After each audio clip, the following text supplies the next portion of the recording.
तकलीद शख्सी का मतलब ये है कि उलमाए इस्लाम इस पर मुत्तफ़िक़ हुए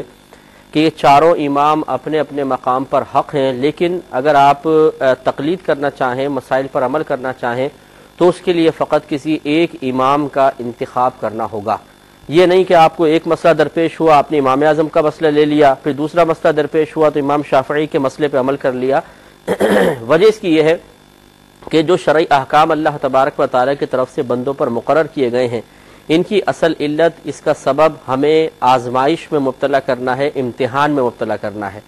और जब भी इंसान आजमाइश और इम्तिहान में मुब्तला होगा तो उसमें नफ्स के लिए कुछ सुकून या आराम या पसंदीदगी का कोई पहलू नहीं होगा, बल्कि नफ्स आजमाइश में मुब्तला होता है, एक इम्तिहान से गुजरता है, एक तकलीफदा मरहले से गुजरता है, तब कहीं जाकर फिर उसको बका हासिल होती है और अल्लाह ताला इनाम अता फरमाएगा। अब अगर अपने अपने मकसद के लिए किसी भी इमाम के मसले को अखज़ कर लिया जाए तो फिर यह हकीकतन नफ्स के खिलाफ काम नहीं होगा, बल्कि नफसानी ख्वाहिशात पर अमल होगा। यानी मुझे अगर आसानी महसूस हुई इमाम आज़म के मसले में, यहाँ से ले लिया,